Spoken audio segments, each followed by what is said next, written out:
Where are you going? Where are you going?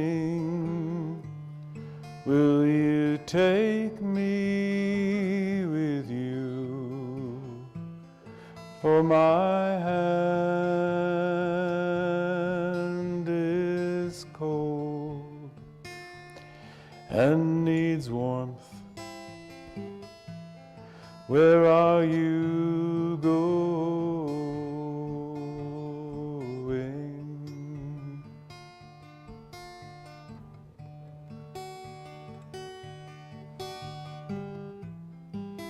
Far beyond where the horizon lies, where the horizon lies, and the land sinks into mellow blueness. So please take me with you.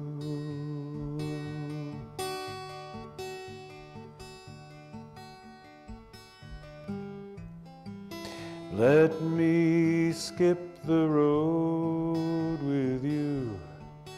I can dare myself, I can dare.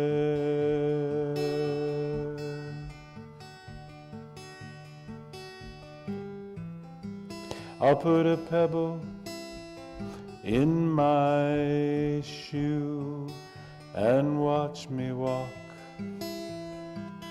I can walk.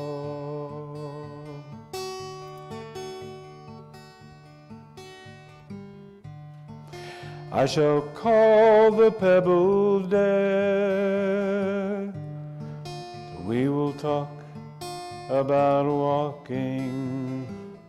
Dare shall be carried, and when we both have had enough,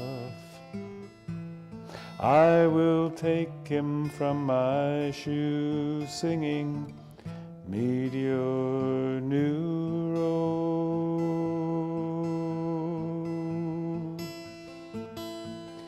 Then I'll take your hand,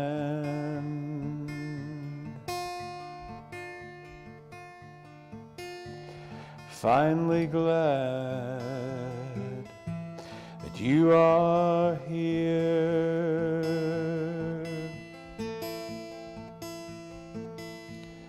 By my side,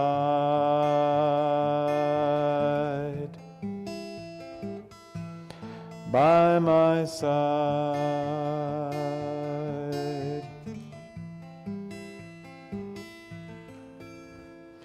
by my side.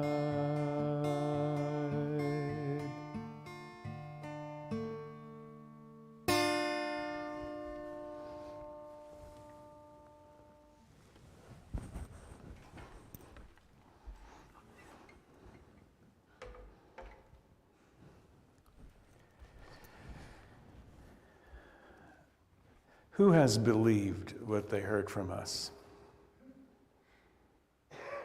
And to whom has the arm of the Lord been revealed?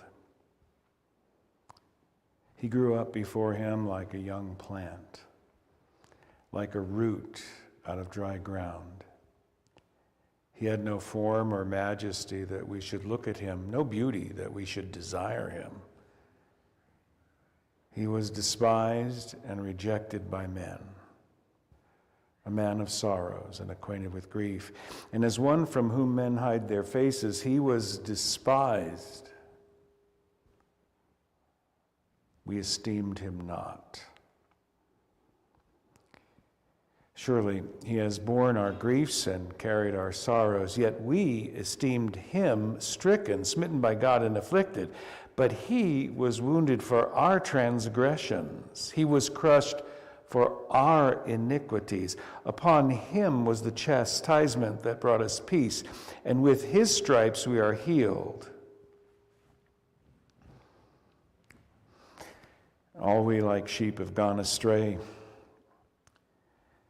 We have turned every one to his own way, and the Lord has laid on him the iniquity of us.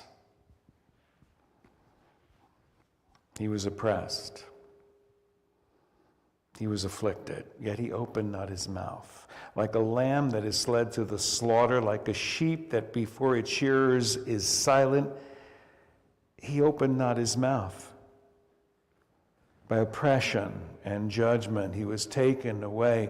And as for his generation, who considered that he was cut off out of the land of the living, stricken for the transgression of my people, they made his grave with the wicked and with a rich man in his death, although he had done no violence. There was no deceit in his mouth.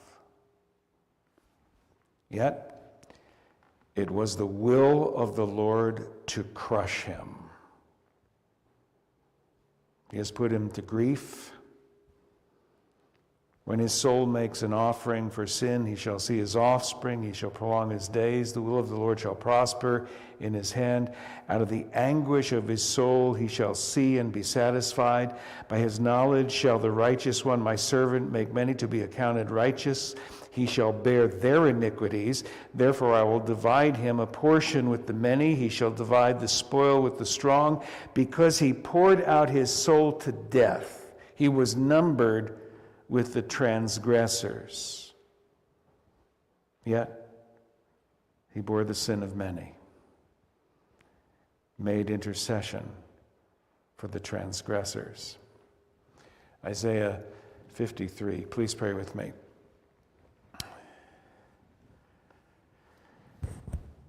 The clouds gather, Father.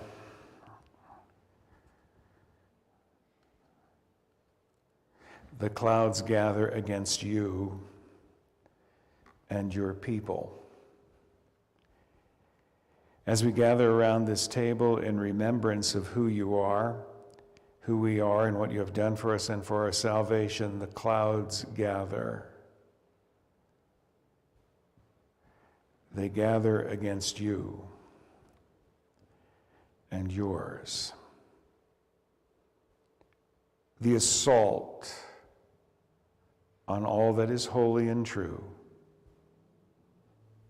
The assault on all that is trying to be holy and true. And as we remember, we recall even those that have known you better, even those who have known you best, can disappoint you to tears. Oh, Jerusalem, Jerusalem. Oh, America, America. Oh, churches, how often I would have gathered you together as a hen gathers her baby chicks, but you are not willing. So we sit in remembrance this evening, a remnant of the remnant. We sit in remembrance, but not in judgment of the 12 who hassled each other over who is the greatest, a pride that often mars our life in ministry. For you inhibits the grace, mercy, and forgiveness generating reconciliation. And we are not surprised that one by one on this night so long ago, yet so contemporary today, asked when betrayal was discerned and announced, "Is it I? Is it me?" What's that I see in our eyes?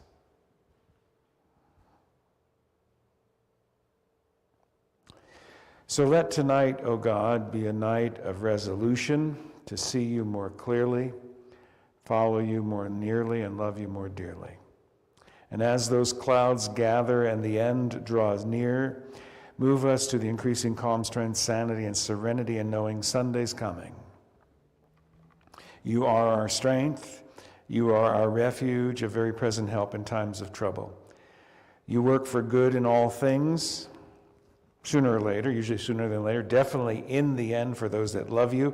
And while this life can be so good, by your design and declaration, it is good if we don't mess it up. We know our best life can never be now as the false prophet blabbers with saccharine smile and deceiving strategy. We know the best life comes the first nanosecond after the last breath by grace through faith in Jesus, who beat death once and for all in resurrection and continuing reign and imminent return that we celebrate in a few days. So tonight, as we acknowledge the clouds of unholiness determined to detour and dissuade and discourage and destroy, the pains in time, the unrelenting tragedies of a fallen world, we get back up. And we keep on going because we remember the greatest truth of this night. The price of our redemption has already been paid with the body and blood of Messiah Jesus. Praise God. And we live triumphantly